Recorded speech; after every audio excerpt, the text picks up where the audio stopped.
يصلون على النبي يا أيها الذين آمنوا صلوا عليه وسلموا تسليما اللهم صل على محمد النبي الأمي وعلى آله وسلم تسليما الحمد لله মৌলভীবাজার জেলা কোলাউড়া থানার অন্তর্গত মনসুর এলাকাবাসী কর্তৃক আয়োজিত মহাবিশ্বের মহাবিশ্বয় আমাদের মালিকের মুখের পবিত্র বাণী কোরআনকারী পবিত্র অনুষ্ঠানের সম্মানিত সভাপতি, বিশেষ অতিথিবৃন্দ, এতক্ষণ যারা আলোচনা রাখলেন, বিশেষ করে আজকের মাহফিলের প্রধান অতিথি জনাব মাওলানা হাফিজুর রহমান, অধ্যক্ষ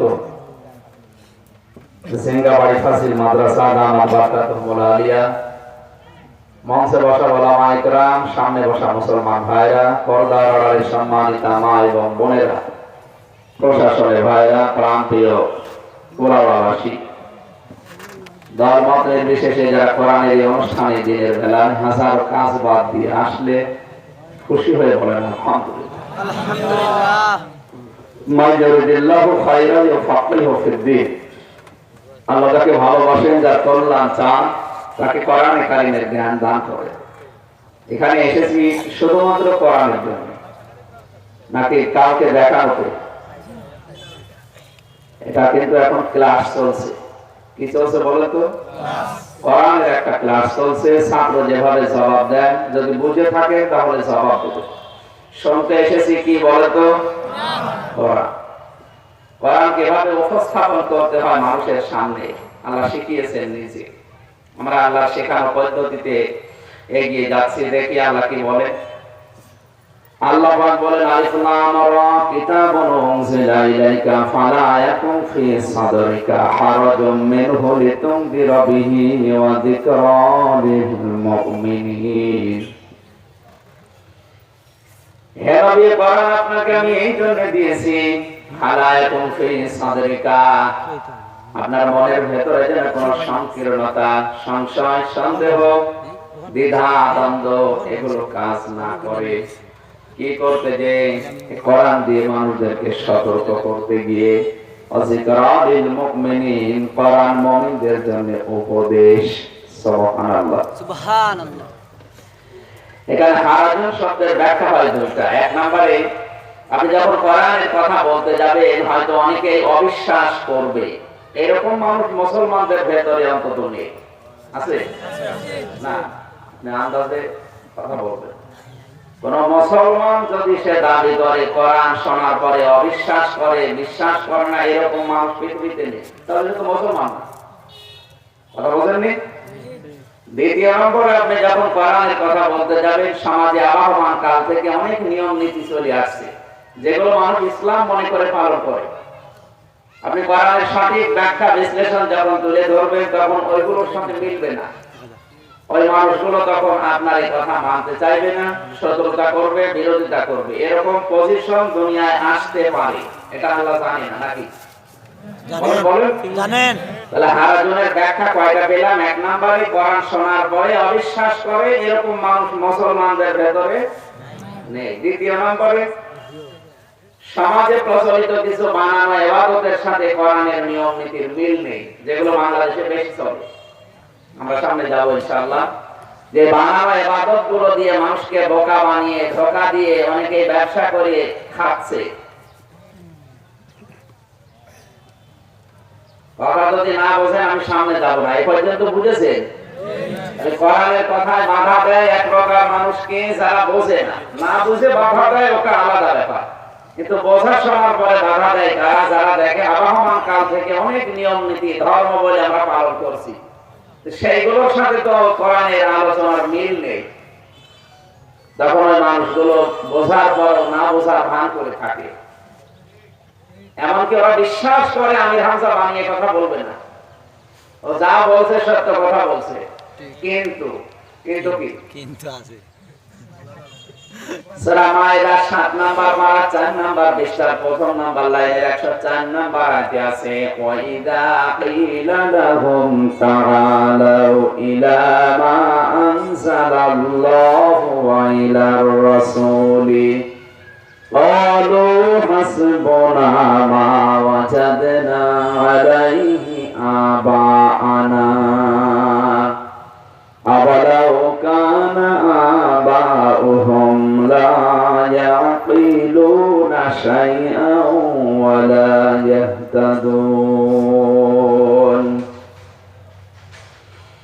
আল্লাহ পাক বলেন ওয়া মানে এবং ইজা মানে যখন কিলা মানে বলা হয় তাআল মানে আসো ইলা মানে দিকে মা মানে যা আনসালাল্লাহ মানে আমি আল্লাহ নাযিল করেছি ওয়া ইলার রাসূলি আমার রাসূলের আদর্শের দিকে আসো ক্বালু হাসবুনা নবী আপনি দেখতে পাবেন অনেক মানুষ এই কথা বলবে আমাদের জন্য যথেষ্ট মা ওয়াজাদনা যা আমরা পেয়েছি আলাইহি আবাআনা আমাদের বাপ দাদা পূর্বপুরুষ পীর সাহেব বুজুর্গ আমাদের মুরব্বিদের কাছে আমরা যা পেয়েছি ওইটাই আমাদের জন্য যথেষ্ট আর লাগবে না।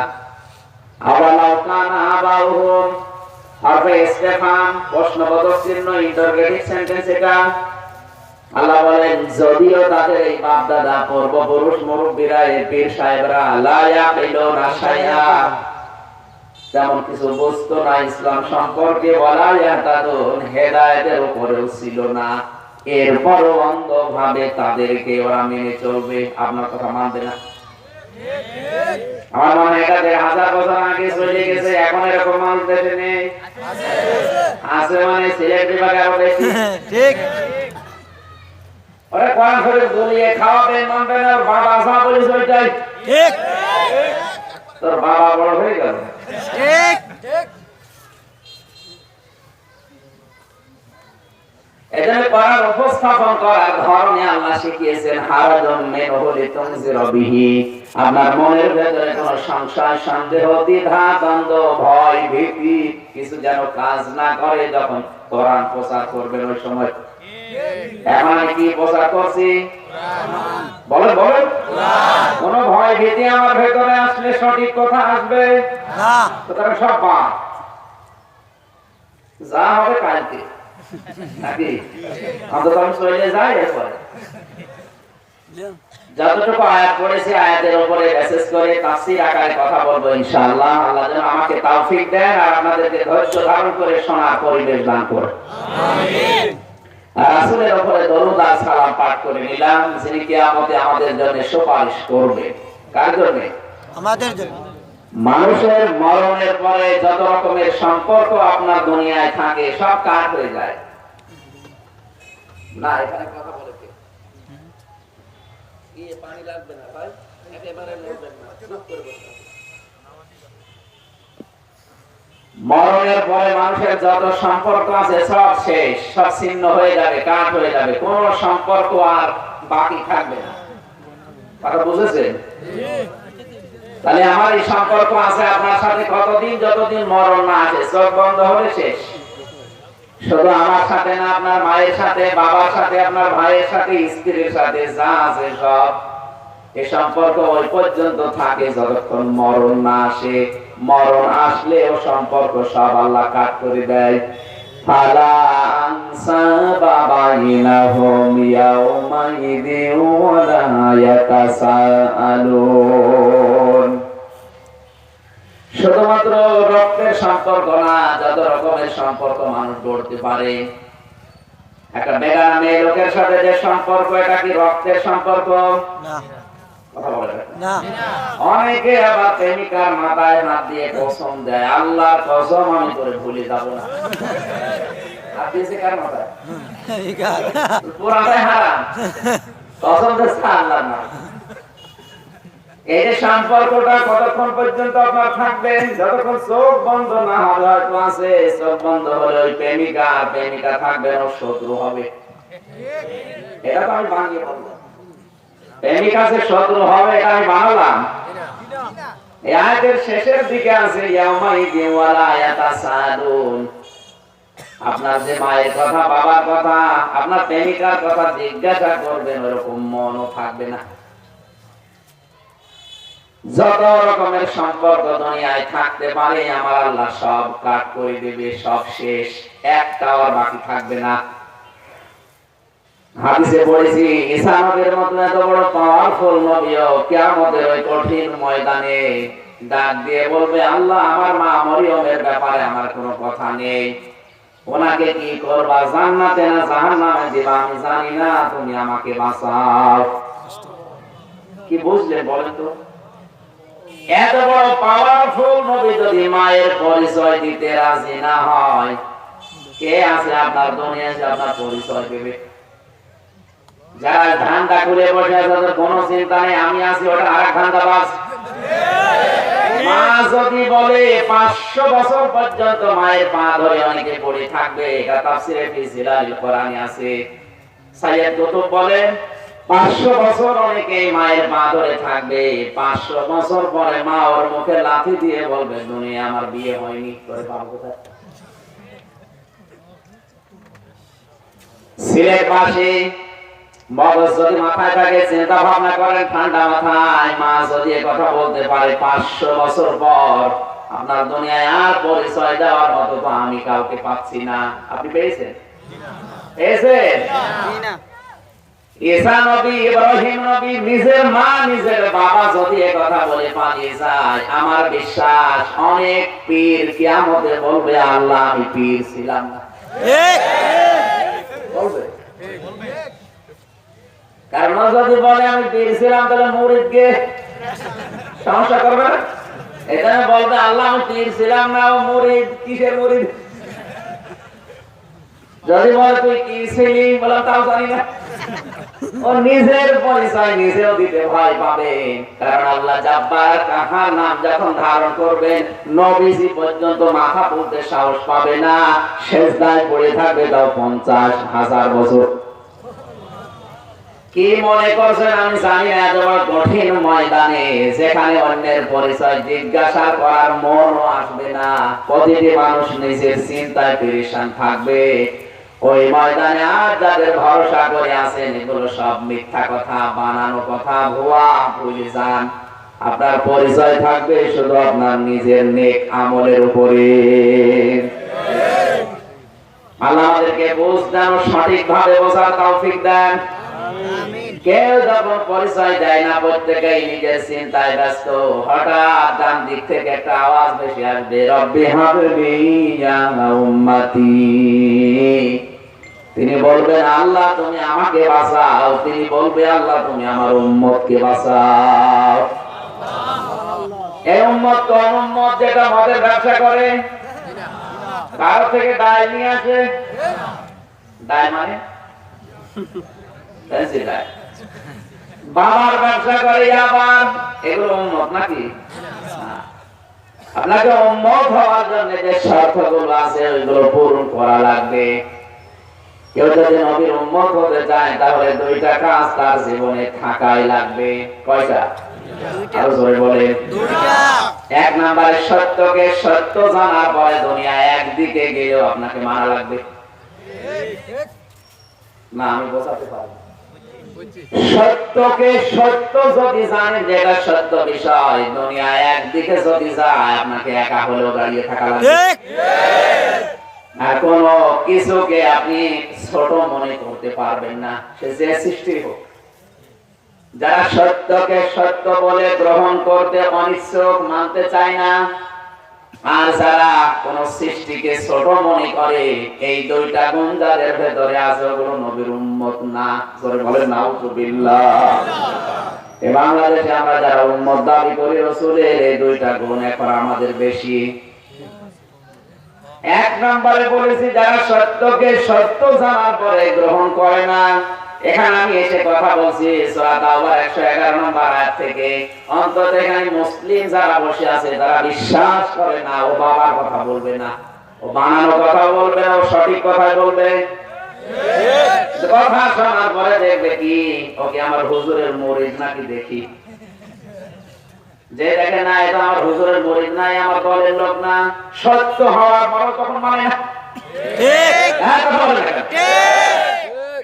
এই যে সত্যকে সত্য জানার পরে যারা অহংকার করে, হিংসা করে, মানে না, এরা হচ্ছে ইহুদি আর খ্রিস্টান। প্রতিদিন আপনি সূরা ফাতিহার ভেতরে শেষ আয়াত যেটা পড়েন এটা কিন্তু একটা বড় দোয়া, গায়রিল মাগদুবি আলাইহিম ওয়ালাদ-দাল্লিন।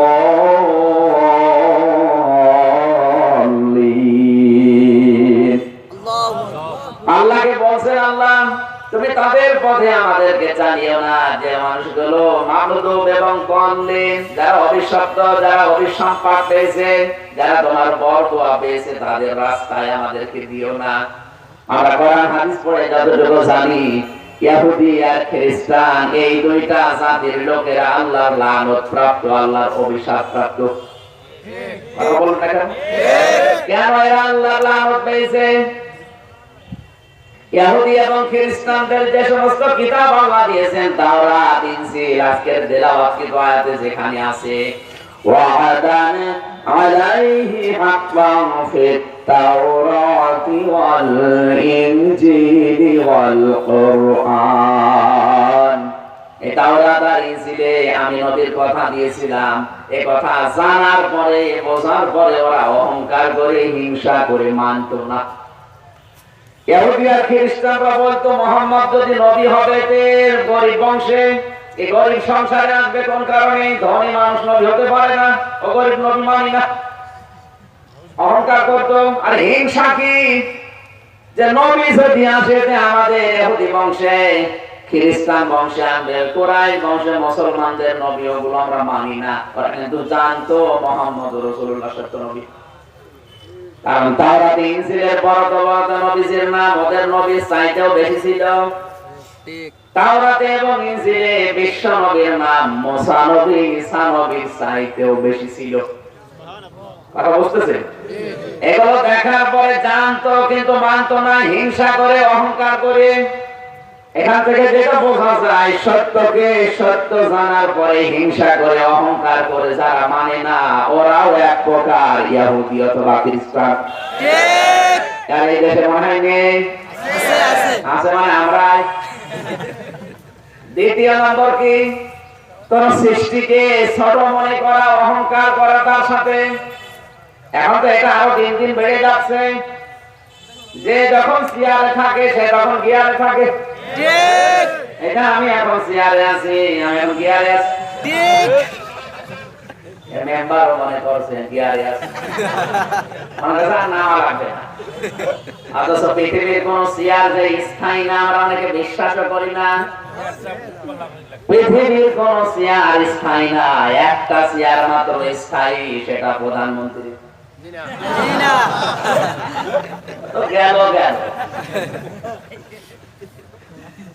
পৃথিবীর একটা চেয়ার স্থায়ী, সামাওয়াতি ওয়াল আরদ, আসমান আর জমিন পরিব্যাপ্ত হয়ে আছে, এটা চেয়ার, তার নাম কি? আল্লাহ। একটা চেয়ার, তাছাড়া কোন চেয়ার স্থায়ী না। এজন্য চেয়ারে বসলে লাভ দেওয়া এটা বোকামি। ঠিক।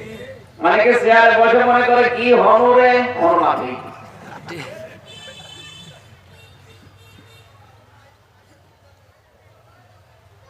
পৃথিবীর কত বড় বড় মানুষ চেয়ারে বসেছিল, যারা মনে করেছে আর নাম লাগবে না, আল্লাহ তাদেরকে তো নামিয়েছে, এমনকি অনেকে জোতা পিটা দিয়ে নামিয়েছে। বাস্তব প্রমাণ বস। জোতা পিটা খেয়ে নামেনি। আপনাকে আমি সতর্ক করলাম, চেয়ার দিলে তাকে সম্মান দেওয়া হয়, কথা আমি কোরআনে পাইনি। আল্লাহুম্মা মালিকাল মুলকি তুতিল মুলকা মান তাশা ওয়া তানসিউল মুলকা মিম্মান তাশা ওয়া তুইজ্জু মান তাশা ওয়া তুযিল্লু মান তাশা বিয়াদিকাল খায়র ইন্নাকা আলা কুল্লি শাইইন কাদির। সূরা আলে ইমরানের 26 নম্বর আয়াতে আল্লাহ তাআলা জানিয়েছেন, নবী আপনি বলুন, ক্ষমতা দেওয়ার মালিক আমি, যাকে ইচ্ছা দেই, যাকে ইচ্ছা নামিয়ে দেই। এই আয়াত পড়ার পরে কিন্তু এটা নেই যে ক্ষমতায় দিলেই তাকে সম্মান দেওয়া হয়, এ কথা নেই। অথচ পৃথিবীর চাক্ষুষ প্রমাণ অনেককে আল্লাহ ক্ষমতার চেয়ারে বসিয়ে চরম ভাবে অপমান করেছে। এই জন্য যারা সত্যকে সত্য জানার পরে মানতে চায় না, হিংসা করে, অহংকার করে, আর কোন সৃষ্টিকে যারা ছোট মনে করে, এই মানুষগুলো রাসূলের উম্মত এখন হতে পারেনি। কিয়ামতের দিন নবীজি এদের জন্য সুপারিশ করবে না, আর বিশ্ব নবী যদি কারোর জন্য সুপারিশ না করে ও জান্নাত পাবে না। ঠিক। আল্লাহ আমাদেরকে ছোট কথাটা অনুধাবন করার তৌফিক দিন। জোরে বলেন আমিন। আমিন। পবিত্র কোরআনের সূরা তাওবার 111 নম্বর আয়াতের মাত্র অর্ধেক পড়েছি। আমাকে আল্লাহ যতটুকু জ্ঞান দিয়েছে, আমার মনে হয় আয়াতে যত কথা সাজানো আছে, আমার সারা জীবন যদি আমি আলোচনা করি, সারা জীবন লিখে যাবে, শেষ হবে না। কোরআনে কারীম জবান খুলে একবার একটু পড়েন, আউযু বিল্লাহি মিনাশ শাইতানির রাজীম, বিসমিল্লাহির রাহমানির রহিম,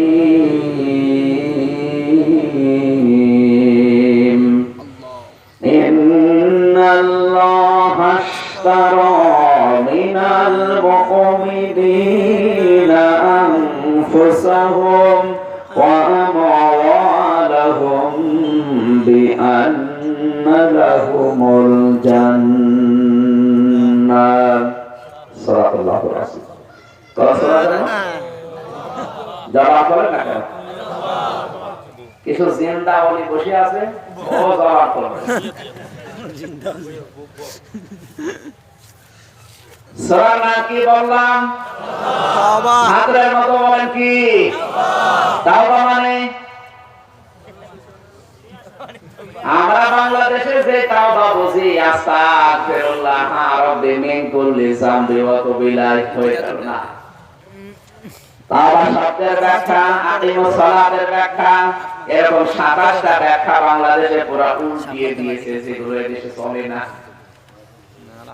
আমরা কালকে যেখানে ছিলাম বড় লেখায়, ওখানে আকিমুস সালাতের ব্যাখ্যা আধুনিক কায়দায় দিয়েছিলাম। ওইভাবে যদি বাংলাদেশে চলতো, এদেশে ইসলাম কবে কায়েম হয়ে যেত।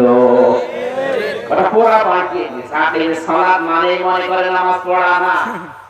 আকিমুস সালাত মানে সালাত থেকে দিতে যাওয়া শিক্ষা ব্যক্তি, পরিবার, সমাজ এবং রাষ্ট্রে বাস্তবায়ন করে আল্লাহকে দেখানো, এর নাম আকিমুস সালাত, যার একটা এখন এই বাংলাদেশে নেই। কালকে প্রায় 1.5 ঘন্টা কথা বলেছিলাম আকিমুস সালাতের উপরে। ওটার অর্থ পুরাটাই বাংলাদেশে পাল্টিয়ে দিয়েছে, এমনকি পৃথিবীর কোন জায়গায় এখন আর ওটা নেই। মালদ্বীপে আছে তাও আংশিক, পুরোটা না। সৌদি আরব আমরা নাম শুনি না, ওখানে পুরোটা নেই। বাংলাদেশে তো নেই। এদেশে আছে ফাসাল্লি লিরাব্বিকা ওয়ানহার, নামাজ পড়া কি আছে? বলে রাখেন নামাজ পড়া, নামাজ কায়েম করা কিন্তু জীবনে এক না। অথচ পড়া অর্থটা আমরা পাল্টিয়ে নামাজ কায়েমের অর্থ এখন পড়া বানিয়ে ফেলেছি। আমাদের কুষ্টিয়া মেডিকেল কলেজ বানাচ্ছে সরকার। উদ্দেশ্য কি? বড় বড় বিল্ডিং হবে, ছাত্র ছাত্রী যাবে, পায়খানা করবে।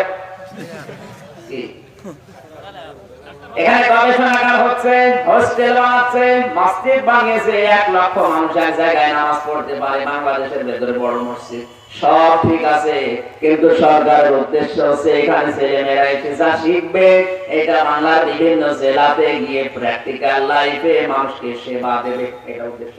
ঠিক। আল্লাহ নামাজ যে দিয়েছেন, আমরা যেটা করি এটা তো আমাদের অনুষ্ঠান। বিল্ডিং বানানো, গবেষণাগার বানানো, ছাত্র ছাত্রী আসা, ভর্তি হওয়া, ক্লাস নেওয়া, এগুলো সব অনুষ্ঠান। এখান থেকে শিক্ষা যেটা, ওইটা বাস্তবায়ন করার নাম মেডিকেল কলেজ। ঠিক। নামাজ আল্লাহ 5 বার আমাদের সংসার দিয়েছেন, যেভাবে আমরা কিন্তু অনুষ্ঠানগুলো করি, মসজিদগুলো বানিয়েছি, মুয়াজ্জিন, ইমাম, খাদেম রেখে দিয়েছি, নিজেরা জায়গাটা সোজা করে যেগুলো করি, এগুলো নামাজের অনুষ্ঠান। এগুলো আমাদের কি অনুষ্ঠান? আর সরে বলেন অনুষ্ঠান। এই অনুষ্ঠান থেকে দিতে চাওয়া যে শিক্ষাটা, ওইটা যদি আপনি ব্যক্তি, পরিবার, সমাজ, রাষ্ট্রে কায়েম করে দেখাতে পারেন, আমি 60,000 পেয়েছি 2 রাকাত নামাজের ভেতরে। শিক্ষা আছে 60,000। তার প্রথম শিক্ষা হচ্ছে নামাজের কাতার সোজা করা। কি কাতার সোজা করার আগে যার উপরে নামাজ পড়বেন তার নাম কি? ইমাম। আল্লাহর উপর যায় নামাজ, যায় নামাজ, যায় নামাজ বেচারার সময় মানুষ একটা দোয়া পড়ে, ইন্নী ওয়াজ্জাহতু ওয়াজহিয়া লিল্লাযী ফাতারাস সামাওয়াতি ওয়াল আরদা হানিফাও ওয়া মা আনা মিনাল মুশরিকিন। এটা যায় নামাজের দোয়া না? না না, এটা কোরআনের আয়াত তো অবশ্যই। নবীজি এটা আল্লাহু আকবার বলার পরে সানা পড়ে পড়তেন, আর আমরা পড়ি যায় নামাজে দাঁড়ানোর সময় পড়ি উল্টা। আপনি না জেনে পড়েন তখন পড়েন, কিন্তু কোরআনের আয়াত এক একটা অক্ষরে অন্তত 10টা নেকি হবে। ওটা যায় নামাজে দাঁড়ানোর দোয়া না। যায় নামাজে দাঁড়ানোর সময় বলা লাগে বিসমিল্লাহির রহমানির রহিম, এতটুকু শেষ। দাঁড়ানোর আগে যে সমস্ত শিক্ষাগুলো আছে তার অন্যতম শিক্ষা হচ্ছে শরীর পাক, কাপড় পাক, নামাজের জায়গা পাক। এগুলো নফল না ফরজ? বলেন না কেন? এখানে ফরজ বিষয় কয়টা আছে বলেন তো এই স্টেজে? 13টা। 2টা। ফরজ মানে মৌলিক। ফরজ মানে মৌলিক মাইকে জিন্দাওয়ালি ভাই মনে কোন কারণ আপনি জবাব দিতে পারেন না। ফরজ মানে কি? মৌলিক বিষয়। বলেন না কেন? এখানে মৌলিক বিষয় হচ্ছে যে খুঁটিগুলো আর সামিয়ানা। খুঁটি আর সামিয়ানা যদি না থাকে কেউ স্টেজ বলবে না। বলেন না কেন? এই অমৌলিক কিছু জিনিস আছে যেগুলো না থাকলে স্টেজ হয়। এই যে দামের বোতল, এই টিস্যু, এই ঘড়ি, এই যে মাইক, চেয়ার, এগুলো কি মৌলিক না অমৌলিক? একটা বিষয় যদি তৈরি করতে হয় মৌলিক বিষয় কম লাগে, অমৌলিক বিষয় অনেক লাগে, কিন্তু ওগুলো সব মিলে একটা মৌলিক বিষয় সমান না। ঠিক। এখানে মৌলিক বা ফরজ বিষয় পেয়েছি সামিয়ানা আর খুঁটি। নামাজের ভেতরে আর বাইরে আল্লাহ মৌলিক কিছু বিষয় দিয়েছেন যেগুলো ফরজ হিসাবে আমরা জানি 13টা। কয়টা? 13টা। নামাজের ভেতরে ফরজ বেশি না বাইরে? বাইরে। বাইরে বাইরে যে ফরজগুলো বেশি আছে তার একটা বেশি কি? কোন এলাকায় ছাত্র কি ছাত্র? এক ছাত্র এসে বলছে স্যার হয় ছুটি দেন না আমি গেলাম। স্যার চিন্তা করছে এই যে পজিশনে আছে এর ছুটি দিলেও যাবে না দিলেও যাবে। ডাক দেওয়া যায়, তোর রোল নাম্বার কত? বলছে 82। ক্লাসে ছেলে মেয়ে কয়টা? 82টা। 82টা ছেলে মেয়ে ক্লাসে, ওর রোল নাম্বার 82। ও খুব ভালো ছাত্র। ওর জীবনের কোনো উদ্দেশ্য আছে? তা আপনি যে কায়দা জবাব দিচ্ছেন আপনার রোল নাম্বার কত? 82। ওর তো কোনো উদ্দেশ্য নেই, ও এসেছে দেখাশোনা করছে চলে যাবে। না, আমরা এটা চাই না, আমরা 1 2 3 চাই। জি, এটা বলেন না কেন? আর যদি এরকম না হয়ে থাকে আপনার কিন্তু যে পজিশনে আছেন আপনি নিয়ে যাবেন। তাসৌট কি গল্প বলেছিলাম যে সেইটা কাঁদছিল, কাঁদছ কেন? মানে রেজাল্ট দিয়েছে, রেজাল্ট দিয়ে মানুষ আর হাসি খুশি করে যে কাঁদিস কেন, ফেল করেছিস? বলছে না। কাঁদিস কেন? ফেল না করলে তো অসুবিধা নেই। বলছে আব্বা ফেল করলে তো কথা ছিলাম 5 এ নামিয়ে দিয়েছে 3 করলে তো ক্লাসে থাকতে পারতাম। 5 থেকে একবারে 3, তার মানে ওই 5 করতে এখন 3 বছর লাগবে। আমি তো খালি এমনি না, দেখা তো জবাব দেবে। নামাজের বাইরে যে ফরজ একটা বেশি সেটা হচ্ছে শরীর পাক। কি পাক? বলেন বলেন। এই শরীর মানে আমার 3 হাত বডি না, না। এই শরীর মানে শুধু 3 হাত বডি না, এই শরীর বলতে আমার এই বডি, পরিবার, সমাজ, রাষ্ট্র, দুনিয়া। আল্লাহর নবী এজন্য জানিয়েছেন তামাম দুনিয়ার মুসলমানের একটা শরীরের মতো। কুষ্টিয়াতে যদি কোনো মুসলমান কষ্ট পায় এই মৌলভী বাজারে বসে আপনাকে আহ করা লাগবে। যদি এটা না হয় তাহলে বুঝবেন আপনার ইমানের ভেতরে প্যারালাইজ। আমার এই হাত যদি প্যারালাইজ হয়ে যায়, এখানে যদি কেউ কামড় দেয় আমি ব্যথা পাবো, অথচ হাত আছে না নেই? হাত থাকার পর আমি টের পাই না, কারণ এর কার্যকারিতা নষ্ট হয়ে গেছে। তামাম দুনিয়া বলতে শুধু কুষ্টিয়া না, আমেরিকায় যদি কোন মুসলমান কষ্ট পায়, এখান থেকে যদি আপনার কষ্ট না লাগে, বুঝবেন আপনার ঈমান নষ্ট হয়ে গেছে। তাহলে শরীর বলতে নবীজি ইঙ্গিত দিয়েছেন কি 3.5 হাত বডি না তামাম দুনিয়া? আর বলেন, এই 3.5 হাত বডি পরিষ্কার পবিত্র করতে হলে সাবান লাগে, শ্যাম্পু লাগে, সোডা লাগে, পানি লাগে নাকি? এগুলো দিয়ে আমরা পরিষ্কার করে, মনে করেন আমি মসজিদে গেলাম, এই মনসুরাবাদ মসজিদে যাওয়ার পরে দেখতে পেলাম যে রাস্তার মাঝে একজন বেপরদা মহিলা দাঁড়িয়ে আছে, চুল খুলে, বুকে কোনো কাপড় নেই। ওটা দেখে বললাম নাউজুবিল্লাহ, আস্তাগফিরুল্লাহ। মসজিদে যাওয়ার পরে আমি নামাজে দাঁড়ালাম, আল্লাহু আকবার, আলহামদুলিল্লাহি রাব্বিল আলামিন, আর রহমানির রহিম, মালিকি ইয়াউমিদ্দিন। আর মাঝে মাঝে আমার মনে হবে আল্লাহ আমি কি দেখলাম, নাউজুবিল্লাহ। ও বলছে নাউজুবিল্লাহ। আরে নামাজে দাঁড়ান তো দেখি। এখন যদি ছেড়ে দেই, রাস্তার পাশে যদি শাবনূর দাঁড়িয়ে থাকে, কে শাবনূরকে দেখার পরে যদি আপনি নামাজে দাঁড়ান, সত্যি করে বলেন তো আপনার মনে হবে না যে আল্লাহ কি দেখলাম? মনে হবে না? তো বলছে যে না, তোমাদের শাহজালাল না, অত সোজা না। নামাজের ভেতরে বাইরে 13 ফরজের প্রথম ফরজ আল্লাহ ঈশ্বরের পাক বলতে 3.5 হাত বডি না। আপনি এই বডি পরিষ্কার করতে হয়তো সাবান দেবেন, শ্যাম্পু দেবেন, সোডা দেবেন, কিন্তু আপনার ওই যে রাস্তা পরিষ্কার করার জন্য, এই পরিবার সমাজ পরিষ্কার করার জন্য পর্দা দেওয়া লাগবে। আর ওই পর্দা দেওয়ার দায়িত্ব আমি হামসার কার? আল্লাহ। যারা দায়িত্বে আছে আমাদের, তাদের এখানে যে মানুষগুলো দায়িত্বে আছে, এখন এই দেশে প্রায় 1734 জন মানুষ মেন দায়িত্বে আছে। এই মানুষগুলো হযরতে ওমরের মতো টেন্ডেন্সি নিয়ে যদি দায়িত্ব পালন করে, কিয়ামত পর্যন্ত লাগবে না, মাত্র 17 ঘন্টায় বাংলাদেশ ডিজিটাল হয়ে যাবে। তার সেন্স ছিল কিরকম?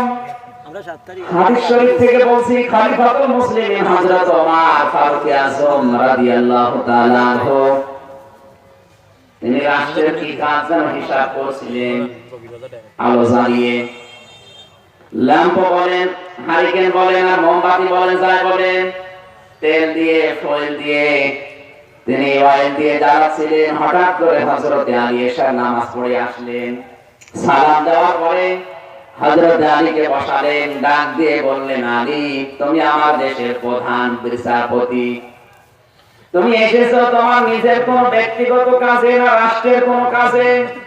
হযরত আলী ডাক দিয়ে বলে, খলিফাতুল মুসলিমিন, আমি এসেছি আমার নিজের একটা কথা বলতে। সঙ্গে সঙ্গে হযরত ওমর যে লম্প বাতি আলো জ্বলছিল, তিনি ফু দিয়ে লিখিয়ে দিলেন। হযরত আলী মাইন্ড করলেন, ডাক দিয়ে বলে, খলিফা কি করেন আপনি? আমি আপনার দেশের প্রধান বিচারপতির দায়িত্বে আছি। আমি যখন এসেছি, বাতি যা আছে, আলো যা আছে, ওগুলো আরো বেশি করে জ্বালানোর দরকার ছিল, আর আপনি আলো আরো নিভিয়ে দিয়ে আমার অপমান করলেন। এটা না করলে ভালো হতো।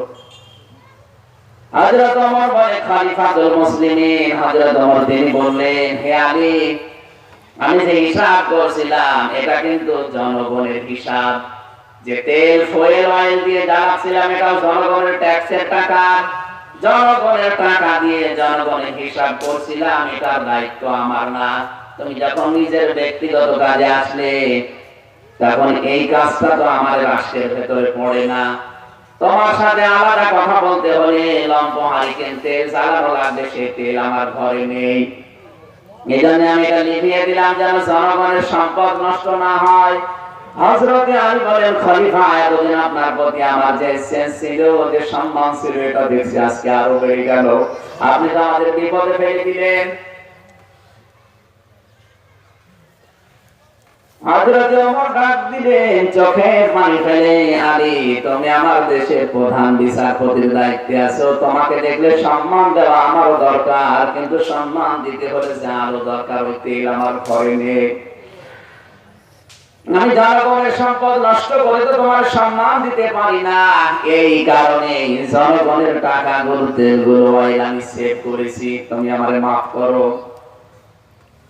কারণ জনগণের একটা টাকাও যদি আমাদের নিজেদের সাথে ব্যয় হয়, কিয়ামতের দিন আমার আল্লাহর কাঠগড়ায় দাঁড়িয়ে থাকা লাগবে। আমার বিশ্বাস যদি এই সেন্স তৈরি হয়ে যেত বাংলাদেশে, এদেশ কিন্তু 41 সালে টার্গেট লাগতো না, 41 ঘন্টায় ওই দেশ ছোট একটা মিনি জান্নাত হয়ে যেত। আমরা তো ওই সেন্স তৈরি করার জন্য কথা বলি। আমার ভাইরা, আমি যে মূল বিষয়টা চিন্তা ভাবনা নিয়ে পর্যন্ত এসেছিলাম, মানুষরা মনে করে তাওবা মানেই হচ্ছে আস্তাগফিরুল্লাহ। সরমনাই পীরের কাছে, শাহজালালের দরবারে ফুলতলি পীরের কাছে গেলে মানুষ পড়িয়ে দেয় আস্তাগফিরুল্লাহ না, এটা তাওবা একটা বাক্য। এত বড় কঠিন শব্দ তাওবা, আকিমিস সালাত, তাওবা, জিকির, এরকম বহু শব্দ প্রায় 27টা পেয়েছি, যেগুলো অর্থ এদেরকে উল্টিয়ে দিয়েছে। আকিমিস সালাতের অর্থ উল্টিয়ে দেওয়ার কারণে নামাজের দ্বারা আমাদের কোনো কাজ হয় না, তাওবার অর্থ উল্টিয়ে দেওয়ার কারণে তাওবা করার পরও মানুষের পরিবর্তন হয় না। তাওবা একটা গুরুত্বপূর্ণ বিষয় আল্লাহর কাছে। আত-তাইবু মিনাজ যামবি কামা লা যামবা লা। নবীজি বলেন, কোন মানুষ যদি তাওবা করে ও যেন ব্যক্তি বেগুনাহ ব্যক্তির মতো হয়ে যায়, এই মাত্র তার মা তাকে দুনিয়ার মুখ দেখালো। জোরে বলেন আল্লাহু আকবার। কোন মানুষ যদি সত্যি তাওবা করতে পারে, ও যদি 100 বছর বয়স হয়, সারা জীবন যদি না ফারমানি করে, আর যদি তাওবা কবুল হয়, পুরা 100 বছরের গুনাহ আল্লাহ নেকি বানিয়ে দেয়। ফাউলাইকা ইউবাদদিলুল্লাহু সাইয়্যাতিহিম হাসানাত ওয়া কানাল্লাহু গফুরুর রহিমা। কোরআন কারীম সূরা ফুরকানের 71 নম্বর আয়াতে আল্লাহ জানিয়েছেন, কোন মানুষ যদি তাওবা করে, ওই মানুষগুলোর জীবনের অপরাধ আমি আল্লাহ শুধু মাফ করে দেই না, পুরা জায়গাটা ফাঁকা করে ওটা নেকি দিয়ে ভরাট করে দেই। এত বড় ফজিলত যেখানে তাওবা নেই, তাওবা আপনাকে অবশ্যই বোঝা লাগবে যে সূরা থেকে আলোচনা হচ্ছে। তাওবা করতে হলে 3টা শর্ত মানতে হয়। 1 নম্বরে আপনাকে বলা লাগবে যে আমি অপরাধী, আমি বলে না কেন অপরাধী, এটা কিন্তু এখন নেই। হাতে হাতে ধরা পড়ার পরও অনেকে স্বীকার করে না। কথা বোঝার চেষ্টা করেন বলছি আবার। তাওবা আপনি বসে নিতে আপনার জীবনের অপরাধগুলো মাফ হয়ে ওই জায়গাটা নেকি দিয়ে আল্লাহ পাল্টিয়ে দেবে কোন কায়দায়? আপনি তো অপরাধ করার পরে স্বীকৃতি দেওয়া লাগবে। 1 নম্বরে আপনি হাতে হাতে ধরা পড়েছেন, স্বীকারও করেন না। এই যে পাশের জেলা সুনামগঞ্জ, আছে না? এই সুনামগঞ্জে আল্লাহর এক বান্দা ছিল, বাস্তা ভর্তি টাকা নিয়ে ধরা পড়ে বলছেন না তদন্ত করা লাগবে।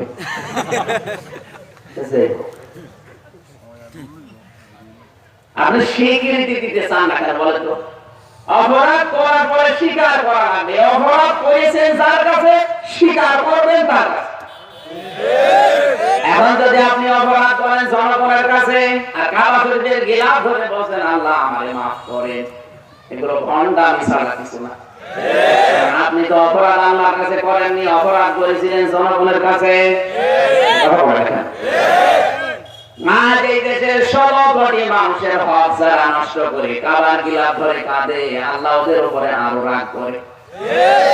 স্বীকারই করার জায়গা পাও না, আগে জনগণের কাছে যাও। তুমি তো আল্লাহর হক নষ্ট করোনি, হক নষ্ট করেছো জনগণের। আগে ওদের অধিকার ফিরিয়ে দাও, দিয়ে বলো আল্লাহ আমাকে মাফ করো, আমি মাফ করব।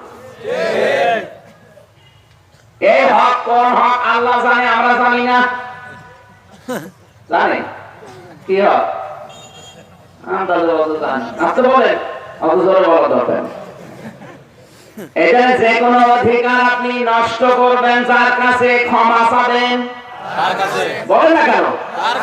আপনার কারণে কত মানুষ বিনা অপরাধে আজ 10 বছর বাড়ি থাকতে পারে না।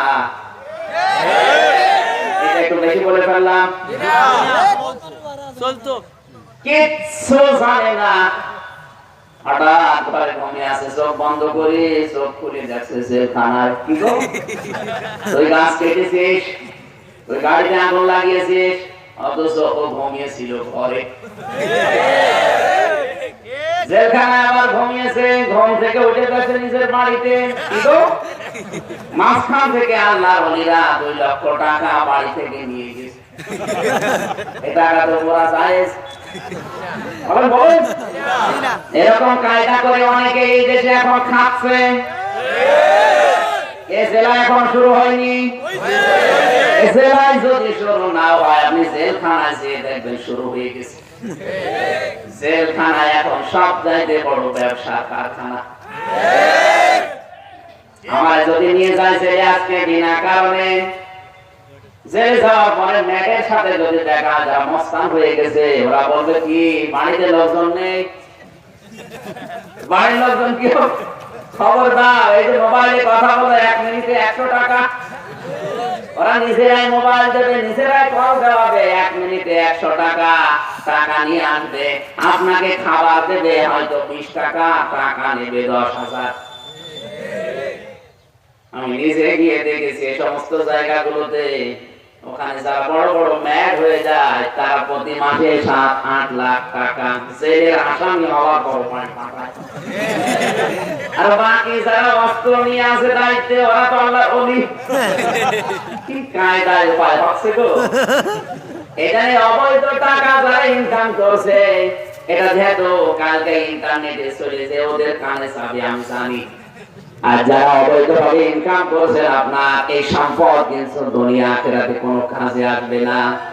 আমি মনে করছি আমার এই সম্পদ উপায় করে আমার ছেলে ডাক্তার বানাবো না, ও ডাক্তার না, ও ডাকাত হবে। এদেশে অনেক ডাক্তার এখন ডাকাত নেই, আসলে সবই। তারপর আমার মাঝে মাঝে মনে হয় ডাকাতে ধরলে তাও জীবন বাঁচে, আর ডাক্তার ধরলে মেরে ফেলে। ডাকাতে ধরেছিল, ডাকাতে ধরার পরে জিজ্ঞাসা করছে কি হুজুর আর কিছু আছে?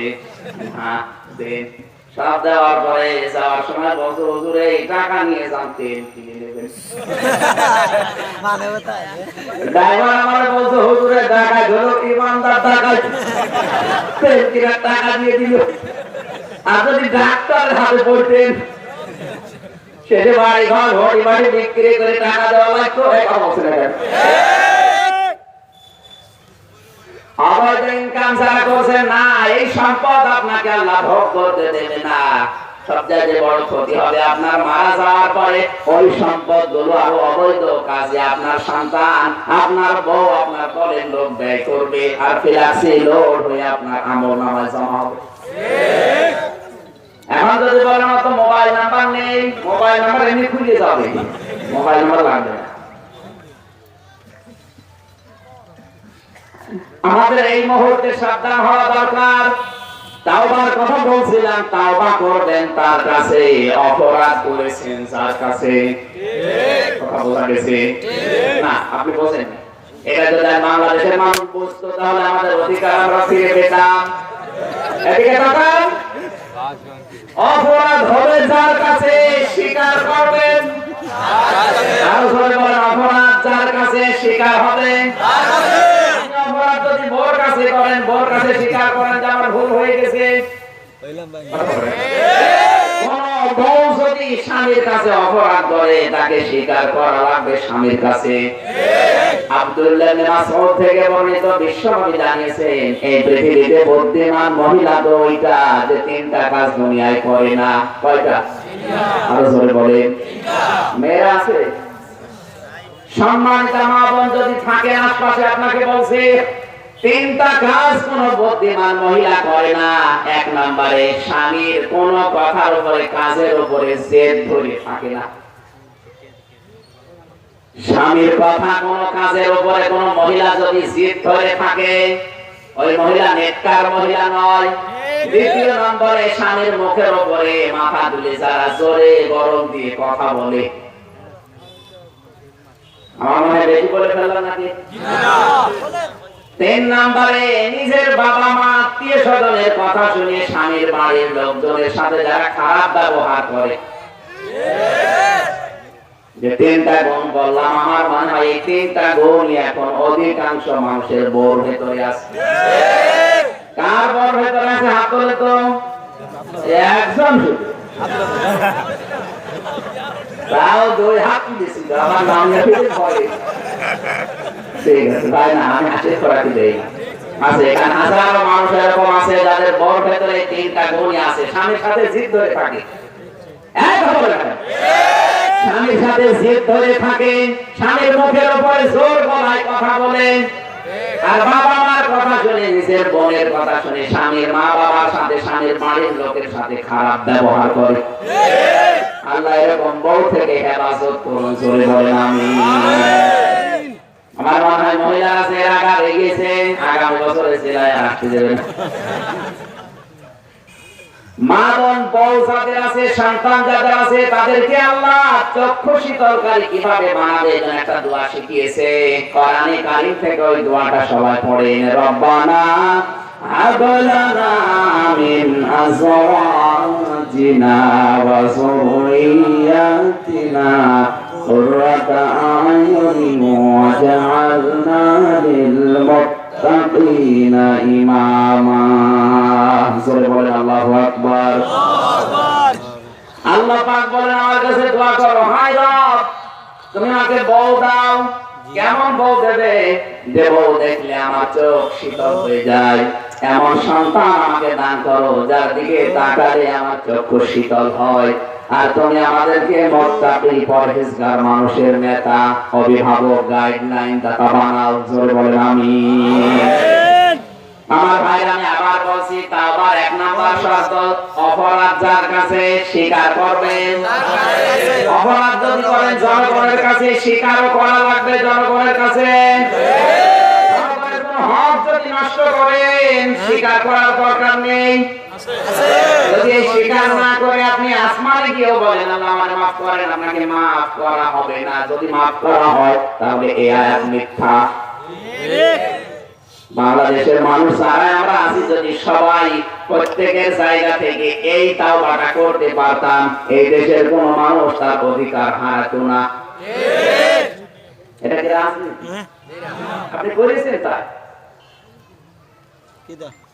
দ্বিতীয় নম্বরে অনুশোচনা করা লাগবে, অনুতপ্ত হওয়া লাগবে। অনুশোচনা আবার হওয়া লাগবে মন থেকে। এই যে বাচ্চাটা যদি মুরব্বির সাথে বিয়াদবি করে, ইনি মেম্বার, চেয়ারম্যান যারা আছে সবাই ডাক দিয়ে বসে, এই বেটা এই মুরব্বির কাছে মাপ চা। অবশ্যই মুরব্বি মাপ কর। হয়েছে, মাপ চা হয়েছে। তো মাপ চাইতে হলে কি লাগে সেটা করেনি, বলছে মুরব্বি মাপ কর, না করলে গেলাম। এরা যদি মাপ হতে চাইতে হয় তাহলে বলা যে মুরব্বি আমার ভুল হয়ে গেছে, আমি জীবনে এরকম করবো না, আপনি দয়া করে ছেলের সন্তানের মতো দেখে আমার মাফ করে দিন। এবার মাফ করবে না। আপনি তো এরকম মাফ চান না, আপনার আরো বৃদ্ধি বাড়ে। 3 নম্বরে তাওবার শর্ত হচ্ছে আমি জীবনে আর এই কাজ কোনোদিন করবো না, জীবনের মতো আমি ফিরে আসলাম। এই 3টা শর্ত যারা মানতে পারে তাদের তাওবা কবুল করে বেসরের অপরাধ আল্লাহ নেকি বানিয়ে দেয়। সেরকম একটা সূরার মাত্র 1 আয়াতের 3 ভাগের 1 ভাগ পড়েছি। আল্লাহ পাক বলেন আল্লাযী ইন্নাল্লাহা আশতারা মিনাল মুমিনিন, অবশ্যই আমি আল্লাহ ক্রয় করে নিয়েছি মুমিনদের কাছ থেকে। কার কাছে? জবাব দেন। অবশ্যই আমি আল্লাহ ক্রয় করে নিয়েছি মুমিনদের কাছ থেকে। আনফুসাহুম, তাদের জীবন, ওয়া আমওয়ালাহুম, তাদের সম্পদ, বিআন্না লাহুমুল জান্নাহ, বিনিময়ে তাদেরকে আমি জান্নাত দিয়ে দিয়েছি। এবার খেয়াল করেন, এখানে সরাসরি ক্রেতাকে না হয়নি। জবান খুলে বলেন ক্রেতাকে। বিক্রেতা আমরা না, এখানে বান্দার নাম নেই। আল্লাহ আব্দুল দিত, তাহলে আল্লাহ পাক বলেন আমি কিনতে চাই সাধারণ কোন বান্দার কাছে না, আমি কিনতে চাই আমার মুমিন বান্দার কাছে। তাহলে আপনি কিছু যদি বিক্রি করে জান্নাত পেতে চান, তাহলে আপনাকে আগে মুমিন হওয়া লাগবে। কোন মুনাফিকের সম্পদ আল্লাহ কিনবে? একা হবে না কেন? কোন কাফেরের সম্পদ আল্লাহ কিনবে? আল্লাহ যদি সম্পদের দরকার বেশি হতো, তাহলে কারণের সম্পদ আল্লাহ কিনে নিত। বলেন বলেন, আল্লাহর সম্পদের দরকার না, আল্লাহর আপনার ইচ্ছাটা দরকার। আপনি যেহেতু বিক্রি করছেন জান্নাতের বিনিময়ে, যার একটা শিখের মূল্য তামাম দুনিয়া বিক্রি করলে হয় না, সেই হিসাবে তিনি যা দেবেন ওটা অবশ্যই দামি জিনিস। নাম কি? জান্নাত। বলেন নাম কি? তাহলে এখানে ক্রেতা সরাসরি আল্লাহ, বিক্রেতা শুধুমাত্র মুমিনরা। এখন মুমিন আছে কয়জন বাংলাদেশে মিলান? তাম দুনিয়ায় 228টা রাষ্ট্র আছে, তার ভেতরে বাংলাদেশ একটা রাষ্ট্র। 750 কোটি মানুষ আছে, এর ভেতরে 175 কোটি মুসলিম। 175 কোটি বলেন বলেন। তাহলে আল্লাহ কিন্তু 750 কোটি মানুষের সম্পদ জীবন কিনতে চায় না, তাদেরকে আল্লাহ তারা কিনতে চায় না, আল্লাহ বেচবে না। জান্নাতের বিনিময়ে তাদের কাছে আল্লাহ তাদের জীবন নেবে না, সম্পদ নেবে না, নেবে শুধু 175 কোটি মুসলমান যারা দাবি করছে তাদের। এখন মুসলমান আপনি আছেন কিনা, মুমিন আছেন কিনা, এটা আপনাকে আগে জানা লাগবে। কথা বলেন, আপনি যে মুমিন, আপনার কাছ থেকে আল্লাহ কিনবে, আপনি মুমিন কিনা আপনাকে জিজ্ঞাসা করা হবে। রাসূলের কাছে এক সাহাবী এসে বললেন, হে নবী, আমি যে মুমিন, আমার ঈমান আছে, আমি কিভাবে টের পাবো? আল্লাহর নবী বলেন, ইদা সাররাকা হাসানাতুকা ওয়া সাআতকা সাজ্জিয়াতুকা ফাআনতা মুমিন। যখন তোমার ভালো ভালো কাজগুলো তোমাকে আনন্দ দেবে আর অন্যায় কাজগুলো তোমাকে কষ্ট দেবে, তখন তুমি বুঝবে তোমার ঈমান আছে। এ বাংলাদেশে ভালো কাজ সবার কাছে ভালো লাগে না, এত আস্তে বলতে পারেন। এ দেশে ভালো কাজ সবার কাছে ভালো লাগে, মন্দ কাজ সবার কাছে মন্দ লাগে না। অনেকে আনন্দ নিয়ে করছে, তার মানে ভালো কাজ যাদের কাছে ভালো লাগে না, অন্যায় কাজ যাদেরকে কষ্ট দেয় না, বুঝতে হবে ওর দাড়ি থাকতে পারে, জুব্বা থাকতে পারে, নামাজ থাকতে পারে, পাগড়ি থাকতে পারে, ওর ঈমান নেই।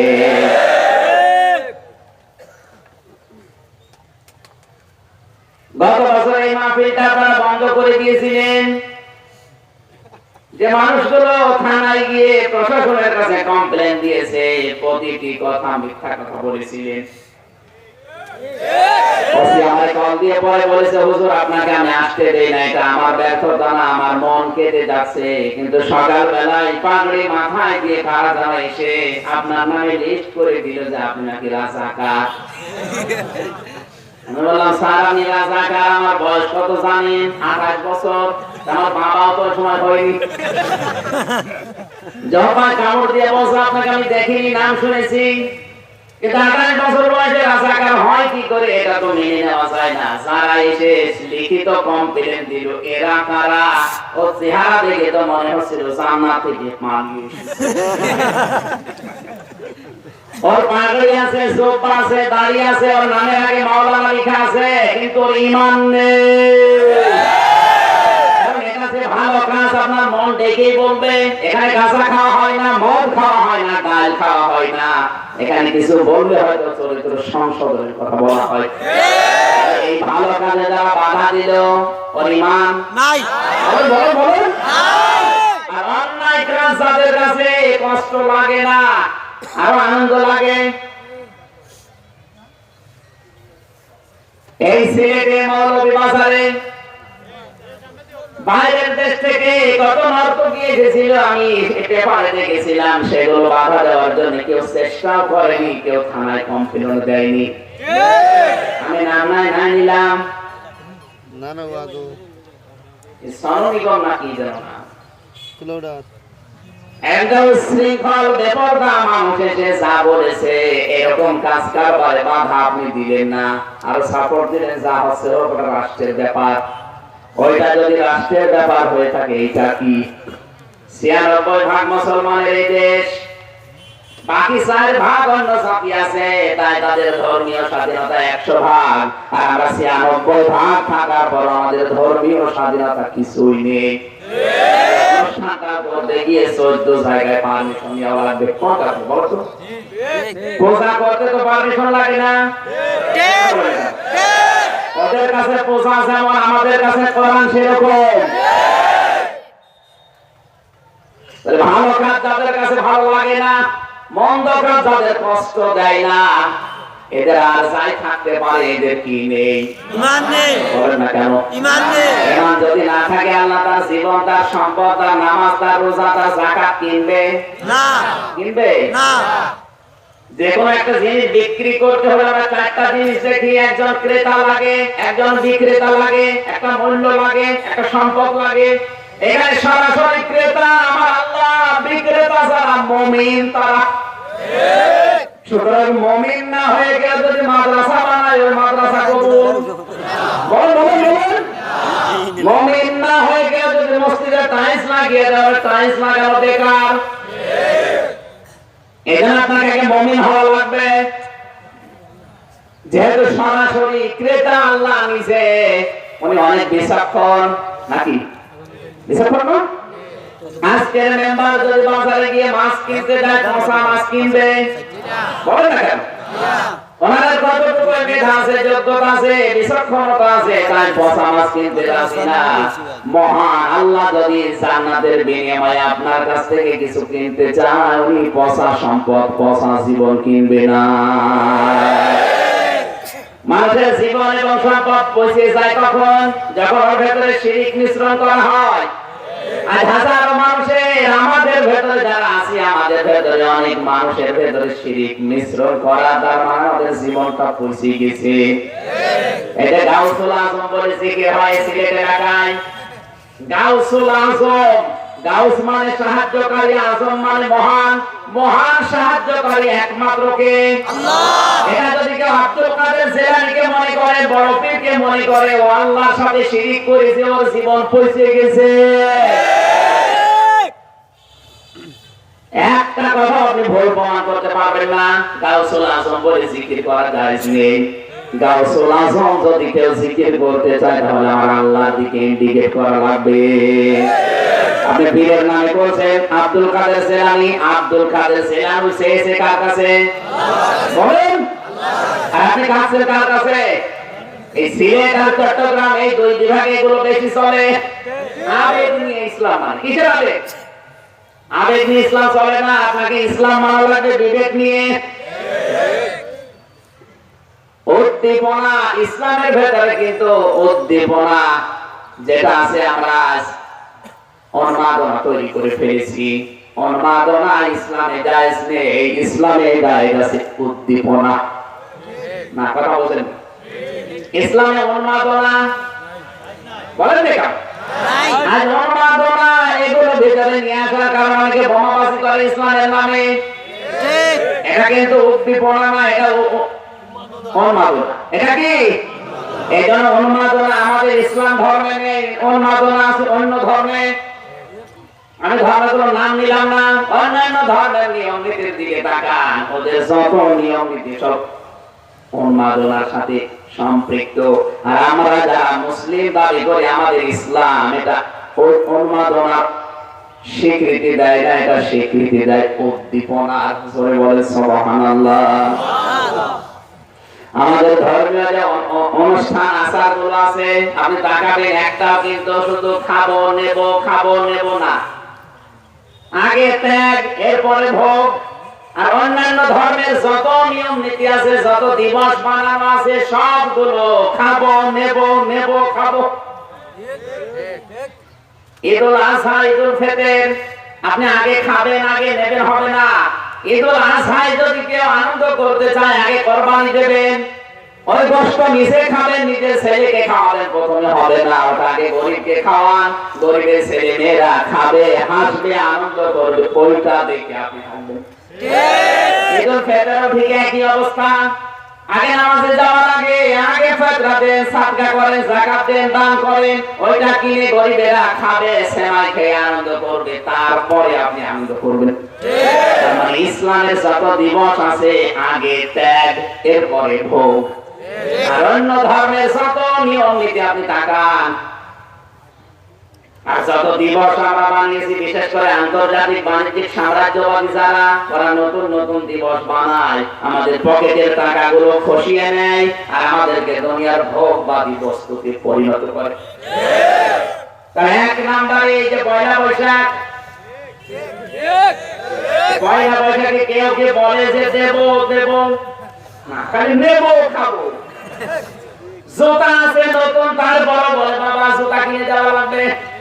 8-10টা শাড়ি আছে আলমারিতে, তারপর বলে শাড়ি লাগবে। ঢাকার পরে নতুন নতুন জিনিস চাই। এখানে কিন্তু কোনো ত্যাগ নেই, শুধু ভোগ, শুধু 10 বছরের রংপুরের এক মহিলা স্বামীকে বলছে পয়লা বৈশাখ যদি কিছু দিতে না পারো অন্তত একটা শাড়ি দিও, শাড়ি যদি না পারো একটা দড়ি দিও। ওর স্বামী একটা দড়ি দিয়েছে, গলায় দড়ি দিয়ে আল্লাহ মরি দিয়েছে। ওর স্বামী পরের দিন সকালে স্ট্যাটাস দিয়েছে এবছরের প্রথম শহীদ। ওই রকম শহীদ হলে আল্লাহ বাস দেবে না? তাহলে বাস এরকম সোজা হলে হয় না। আপনাকে আমি বলছি পৃথিবীর যত নতুন নতুন দিবস আপনি দেখতে পাচ্ছেন, একটাও কিন্তু ভোগ নেই, ত্যাগ নেই, শুধু ভোগ। পয়লা বৈশাখ বলেন, এই যে পয়লা জানুয়ারি গেল, কত মানুষ 1 বছর টাকা গুছিয়েছে, গরিবকে দান করবে না, টেনিকা নিয়ে খাবে। তার মানে শুধু খাবো, নেব নেব, খাবো, দেব দেব, এগুলো নেই। আন্তর্জাতিক বাণিজ্যিক সাম্রাজ্যবাদী দুনিয়া যারা আছে, ওরা চায় এই সমস্ত দিবসগুলো আমদানি করে আমাদের পকেটের টাকাগুলো নিয়ে যেতে, আমাদের ভোগবাদী বস্তুতে পরিণত করতে। এখানে আবেগ নিয়ে ইসলাম আনা, বলেন বলেন, ইসলামের ভেতরে কোন উদ্দীপনা আছে? উন্মাদনা, উন্মাদনা, আরো জোরে বলেন উন্মাদনা। উন্মাদ হয়ে এই আয়াতটাকে অনেকে উল্টা ভাবে মানুষকে বুঝিয়েছে। আল্লাহর কাছে জান আর মাল বিক্রি করে দিয়েছো, সুতরাং বোমাবাজি করে আল্লাহর বিধান যারা মানে না তাদেরকে হত্যা করো, বিচারক মেরে ফেলো, জান্নাত আল্লাহ তোমাকে দিয়ে দেবে না। এর পরের শব্দ হচ্ছে ইউকাতিলুনা ফি সাবিলিল্লাহি ফায়াকতুলুনা ওয়া ইউকতালুন। ওদেরকে মারো এবং মরো, মারবা মরবা, জান্নাত পেয়ে যাবা। অথচ আয়াতে আল্লাহ এরকম কোনো কথা দেয়নি। আল্লাহ এই মারো মারো বলতে বুঝিয়েছেন কি? ওদেরকে আপনি মারবেন কি দিয়ে? ওরা মারে যে জিনিস দিয়ে, ওরা আমাদেরকে মারছে সংস্কৃতি দিয়ে। আজ তামাম দুনিয়ায় ইহুদি, খ্রিস্টান, হিন্দু, বৌদ্ধ যারা আছে আমাদেরকে মেরে ফেলার জন্য ব্যবহার করছে ফেসবুক। ফেসবুক কাজ মানুষের চরিত্র ধ্বংস হয়ে যাচ্ছে না? আপনি এই ফেসবুককে উল্টিয়ে ইসলামের পক্ষে কাজে লাগাবেন। এখন যদি বলেন ফেসবুক এটা কোরআন হাদিসে কোন জায়গায় আছে, আপনি বলেন সূরা আম্বিয়া 17 নম্বর পারা 8 নম্বর পৃষ্ঠা 3 নম্বর লাইনে 83 নম্বর আছে। এই যে ফেসবুক যারা ব্যবহার করেন, কোথায় লাইক দেবেন, কমেন্ট করবেন, কোনটা শেয়ার করবেন, আল্লাহ এখানে শিখিয়েছেন। ওয়া আইয়ুবা ইদনাদা রাব্বাহু আন্নি মাসানি আমরু ওয়া আনতা আরহামুর রাহিমিন ফাস্তাজাবনা লাহু ফাকাশাফনা মা বিহি মিন দুররি ওয়া আতাইনাহু আহলাহু ওয়া মিথলাহুম মা'হুম রাহমাতাম মিন ইনদিনা ওয়া যিকরা লিল আবিদিন। জোরে বলেন আল্লাহু আকবার। আল্লাহু আম্বিয়া বলেন বলেন আম্বিয়া 83-84 নম্বর আয়াত। আল্লাহ পাক বলেন, নবী আপনি স্মরণ করেন ওই সময়ের কথা যখন আইয়ুব নবী অসুস্থ হয়ে বলেছিল আমি অসুস্থ, তুমি রহমান রহিম। তিনি কিন্তু বলেন না আল্লাহ তুমি আমার রোগ ভালো বানিয়ে দাও না, এমন একটা কায়দা করে কথা বললেন, আল্লাহ আমি কিন্তু অসুস্থ আর তুমি তো রহমান। তোমার দয়া আছে, তোমার মায়া আছে। এত দয়া মায়া থাকার পরে আমার মতো একজন বান্দা অসুস্থ হয়ে থাকবে, এটা কেমন? আমার আল্লাহ পাক সঙ্গে সঙ্গে বলেন ফাস্তাজাবনা লাহু। আমি আয়াতের ডাকে সাড়া দিলাম, তার মানে তাকে লাইক দিলাম। ফাস্তাজাবনা লাহু ফাকাশাফনা, তার এই বিপদ আমি আল্লাহ দূর করে দিলাম। আপনি যদি ফেসবুক চালাতে গিয়ে দেখেন বাংলাদেশের কোন প্রান্তে কোন নিরপরাধ মানুষের উপর অত্যাচার হচ্ছে, পৃথিবীর কোন মুসলমানের উপর অত্যাচার হচ্ছে, তার অধিকার নষ্ট করা হচ্ছে, আপনি সঙ্গে সঙ্গে ওটা লাইক দিয়ে শেয়ার করে দেবেন। আপনার এই লাইকের দ্বারা, শেয়ারের দ্বারা তাম দুনিয়ার হাজারো মানুষ দেখতে পেরে হয়তো প্রতিবাদে ঝড় তুলবে না। এই অন্যায় আমরা বন্ধ করতে চাই। ওরা ইসলামের বিপক্ষে ফেসবুক ব্যবহার করে, আর আপনি ইসলাম প্রচারের জন্য কমেন্ট করবেন, এমন একটা হাদিস আপনি শেয়ার করে দেবেন যে হাদিস পড়লে মানুষের আখিরাতের ভয়, দুনিয়ার কর্তব্য পরায়ণ তৈরি হয়। আর আপনি এমন জায়গায় লাইক দিয়েছেন উলঙ্গ সাবলুর, আপনার তো সওয়াব একেবারে। এটা এখন একটা ঘটনা ঘটে যাওয়ার পরে এখন টিভিতে যাবেন, টিভির নিউজ দিয়ে যেটা যায় এটার নাম কি? Breaking news. নাম কি? Breaking news. এই ব্রেকিং নিউজ আল্লাহ কোরআনে কারিমে 1000 বছর আগে দিয়েছেন। আম্মা ইয়াতাসাআলুনা আনিন নাবাইল আযীম। নাবাইল আযীম মানে ব্রেকিং নিউজ। সুবহানাল্লাহ বলতে পারেন না? দুনিয়ার যত নতুন আবিষ্কার সব কোরআন থেকে। আমরা এর কাছে আসি না।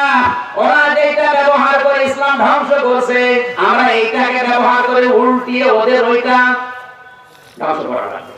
এই যে ছায়া পুরো আর তাদের ওরা যেটা দিয়ে মারে ওইটা উল্টিয়ে ওদেরকে মারা লাগবে। এই কথা বুঝতেছে? এইটা ব্যাখ্যার নামে অপব্যাখ্যা করে মানুষকে বোমাবাজি করা শেখাচ্ছে। ঠিক। আমি আবার বলছি, এখানে সরাসরি কে থাকে? আল্লাহ। কেমন ক্রেতা তিনি? এই মেম্বারের মতো? জি না। উনি যদি কিছু কিনতে চায়, সত্যি কথা বলছি, পচা কিছু কিনবে না, অবৈধ কিনবে। উনি কিনতে চাই যে পচা না, টাটকা জিনিস কিনবে, পাক পবিত্র জিনিস কিনবে। কারণ যেটা তিনি দিতে চাই সেটা সাধারণ জিনিস না, তার নাম জান্নাত। দুনিয়া বিক্রি করে দিলেও যার একটা শিখের মূল্য হয় না। সুতরাং উনি বিচক্ষণ, অবশ্যই তিনি কিনতে চাইলেও ভালো জিনিস কিনবেন। আমরা যা দিতে চাচ্ছি তার এক নম্বরে আমাদের জান। আমাদের জান পবিত্র করার জন্য দুইটা জিনিস মুক্ত হওয়া লাগবে। এক নাম্বার শিরিক মুক্ত, দুই নাম্বার অহংকার মুক্ত। এখন শিরিক কাকে বলে? শিরিক আমি তাফসীর পড়তে গিয়ে পেয়েছি, শিরিক প্রধানত 4 প্রকার। শিরিক বিল জাত, শিরিক বিল সিফাত, শিরিক বিল ইখতিয়ারাত, শিরিক বিল হুকুক। এই 4 নাম্বার প্রকারটা আবার 8 প্রকার। 8 নাম্বার প্রকারটা আবার 12 প্রকার, 12 নাম্বার প্রকার আবার 22 প্রকার, 22 নাম্বার প্রকারটা আবার 42 প্রকার, 42 নাম্বার প্রকারটা হচ্ছে 72 প্রকার, 72 নাম্বার প্রকার হচ্ছে 120 প্রকার। এই শিন রকা যেটা দিয়ে মানুষের জীবন অপবিত্র হয়ে যায়, এই শিরিক হচ্ছে 120 প্রকার। একটা একটা করে পয়েন্ট আকারে বলতে গেলে কমপক্ষে 1 ঘন্টা 20 মিনিট লাগবে। আপনারা বসে থাকেন নাকি?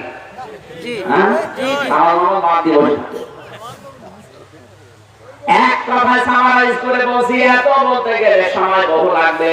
শিরিক হচ্ছে আল্লাহ যেটা পারে ওইটা অন্য কেউ পারে, এই বিশ্বাস করার নাম শিরিক। সন্তান দিতে পারে শুধুমাত্র কে? আল্লাহ। এটা যদি অন্য কেউ পারে, বিশ্বাস কেউ করে, ও মুশরিক। জীবন আল্লাহ কিনবে? আপনি কি মনে করেন আপনার স্ত্রীর কাছে আপনি আছেন এই জন্য আপনার সন্তান হয় না? আনতুম তাখলুকুনাহু আম নাহনুল খালিকুন। আল্লাহ পাক বলেন, হে দুনিয়ার মানুষেরা, কি মনে করো তোমার স্ত্রীর যে পেটের সন্তান এটার মালিক তুমি না?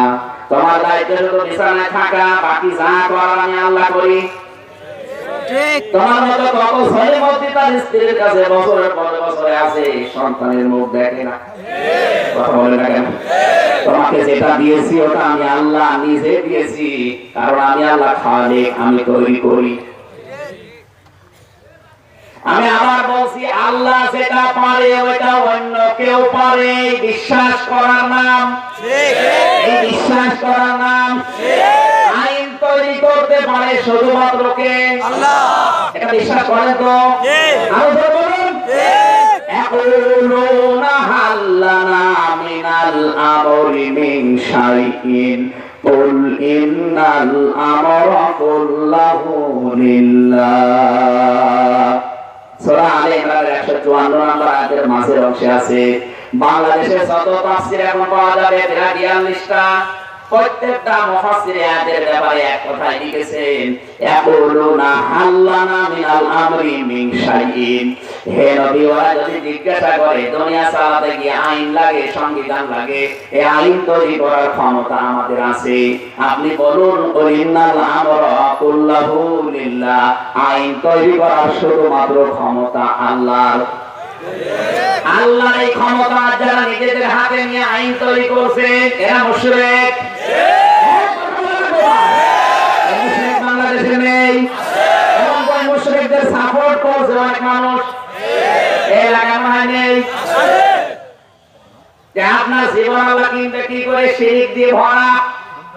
এরকম 120 প্রকার বলতে গেলে বহু সময়ের দরকার। দ্বিতীয় নম্বর শব্দ ছিল আমওয়ালাহুম, তোমাদের মাল আল্লাহ কিনতে চায়। কি এই মাল? মানে আপনাদের ছেলের আবুল মাল নাকি এখন অর্থমন্ত্রী কামাল? কোন মাল? না না, মাল শব্দের ব্যাখ্যা 9টা। কোরআন পড়ে আমি মাল শব্দটার ব্যাখ্যা পেয়েছি 9টা। 1 নম্বরে মাল শব্দের ব্যাখ্যা হচ্ছে টাকা পয়সা, অর্থ সম্পদ। 2 নম্বর মাল মানে অস্ত্র শস্ত্র। 3 নম্বরে মাল মানে সৌর্য বীর্য। 4 নম্বরে মাল মানে রাষ্ট্রীয় চেয়ার। 5 নম্বরে মাল মানে নেককার স্ত্রী। আদ-দুনিয়া কুল্লুহা মাতাউন ওয়া খায়রু মাতা'আদ দুনিয়া ইমরাতুস সালিহা। নবীজি বলেন পৃথিবীর সব কিছু সম্পদ, এর ভিতরে উত্তম শ্রেষ্ঠ সম্পদ হচ্ছে নেককার আল্লাহওয়ালা মানুষ। আল্লাহওয়ালা মানুষ কাকে বলে? যারা নামাজ পড়ে, রোজা রাখে, তাও বোরকা পরে। বলেন বলেন না। মেয়ে লোক যদি আশপাশে কোনো জায়গায় থাকে, আপনি এবার মিলাবেন। আল্লাহর নবীর এই হাদিস অনুযায়ী শ্রেষ্ঠ সম্পদ যেহেতু আপনি, আপনার ভেতরে 4টা গুণ মাস্ট বি থাকাই লাগবে। তিরমিজি শরীফ 3272 নম্বর হাদিস। আল্লাহর নবী বলেন 4টা গুণ যার ভেতরে আছে ওই মহিলা হচ্ছে নেককার, ওর জন্য জান্নাতের 8টা দরজা আল্লাহ খুলে রাখবেন। 1 নম্বরে যে মহিলা স্বামীকে দেখলে আনন্দ দেয়, হাসি খুশি দিয়ে হোক, অঙ্গভঙ্গি দিয়ে হোক, কথাবার্তা দিয়ে হোক, যে কোনো কায়দায় সাজগোজ করে হোক, স্বামীকে দেখলে যারা আনন্দ দেয়, এরকম মহিলা আজ বাংলাদেশে কম। এই কারণে পরকীয়া প্রেম হয়। আপনি তো ঠিক বলবেন, লাইন আছে না, এটা ঠিক না। তাহলে আপনাকে পরকীয়া প্রেম করার জন্য উদ্বুদ্ধ করছি তা। সম্মানিত মা বোনেরা, আপনার এই ছোট্ট একটা আচরণের কারণে হাজারো পুরুষ মানুষ অন্য মেয়ে লোকের সাথে লাইন করে। যারা ওই ঝামেলায় পড়েছে তারা ঠিক বলছে।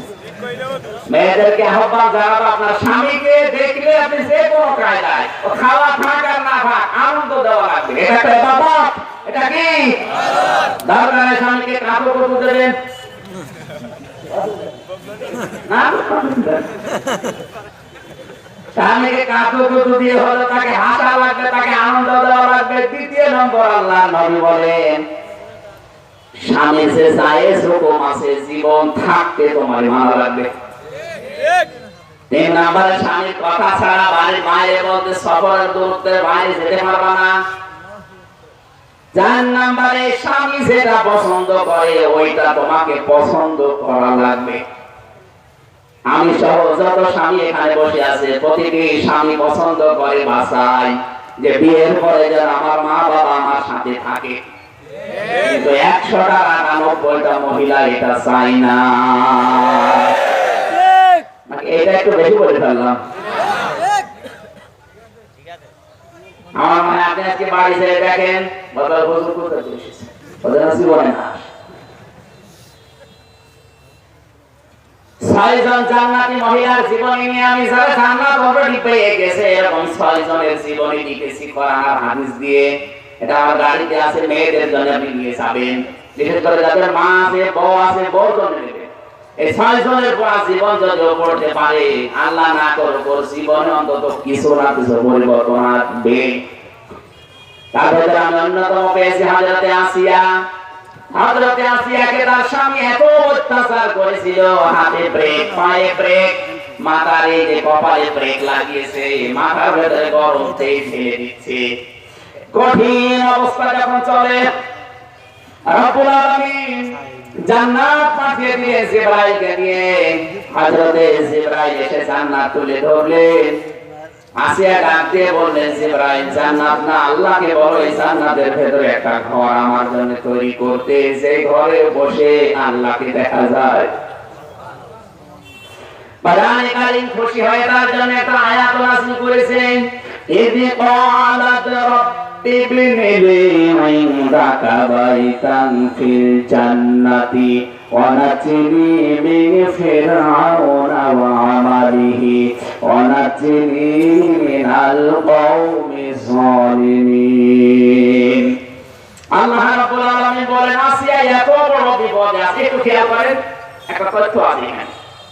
ইযি ক্বালাত রাব্বি ইবনি লি ইনদাকা বাইতান ফিল জান্নাতি ওয়া নাজিনি, একালিকা আছে, ওয়া নাজিনি মিন ফিরআউনা। আসিয়া বলছে, রব্বুল আলামিন আমার এই অত্যাচার দেখে তোমার যেন রাগ হয়ে না যায়। আমার স্বামী আমার উপর অত্যাচার করে, তার লোক দিয়ে করায়, নিজেও করে। আমার স্বামীর এই অত্যাচার থেকে তুমি আমাকে বাঁচাও, কিন্তু আমার স্বামীর উপরে তুমি জুলুম করো না। মৌলবাদের মা বলে চিন্তা করতে, এত বড় কঠিন অত্যাচার তার উপরে চলছে, তারপরও তিনি বরদোয়া দেননি, বলেছেন আল্লাহ তুমি আমাকে বাঁচাও, কিন্তু তুমি আমার স্বামীর উপরে জুলুম করো না। আর আপনি একটা সাবান কম হলে বরদোয়া দেন, মানুষ বলছে ঠিক, হ্যাঁ মিলে গেছে না। আশা করছি আমি মা বোনদেরকে অনেক ভালোবাসি। সম্মানিত মা বোনেরা, কোরআন হাদিসের চোখ লাগিয়ে দেখতে পাচ্ছেন আপনি জাহান্নামে যাচ্ছেন। সতর্ক করলাম, যদি আপনার মগজ থাকে এই মাথার ভেতরে, অবশ্যই আপনার পরিবর্তন আসবে। আল্লাহ তৌফিক দিন, জোরে বলেন আমিন।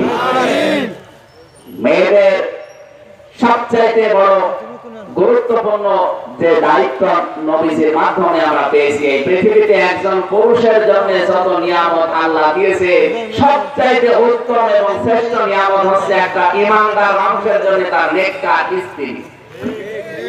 কারণ আপনার জীবনে নিয়ামত কেন? কারণ এই মহিলার কারণে আপনি জেনা থেকে বেঁচে থাকতে পারেন। সে আপনার সন্তানগুলো পেটে নিয়ে পরবর্তী বংশধর দুনিয়ায় বৃদ্ধি করে রেখে যায়। সে যদি না রাখতো, আপনি কোন সন্তান দুনিয়ায় রেখে যেতেন? কার কাছে কি দিতেন? আপনার হতো না। আপনার বৈধ সন্তানগুলো দুনিয়ায় রাখার জন্য ভূমিকা পালন করে আপনার বউ। এমনকি জেনার মতো এত বড় মারাত্মক অপরাধ থেকে আপনাকে বাঁচিয়ে দেয় আপনার বউ। কথা বলে দেখা মাঝান দিয়ে দিল মানে সমাজ ভাইরা, আমরা ওয়াদা আলাইহি হাক্কান ফিত তাওরাতি ওয়াল ইনজিলি ওয়াল কোরআন, এরপরে ওমান আওফা বিআহদিহি মিনাল্লাহি ফাস্তাবশিরু বিবাইআকুমুল্লাযী বায়াতুম বিযালিকা হুয়াল ফাওজুল আযীম। অনেকগুলো কথা আয়াতের ভেতরে ছিল।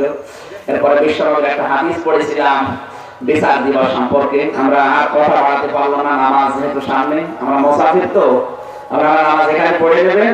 আগামীতে এলাকায় আসলে রাতে দেবেন, দিনের বেলা মাহফিল ফোটে না, রাতের বেলা দেবেন, কথা 2-3 ঘন্টা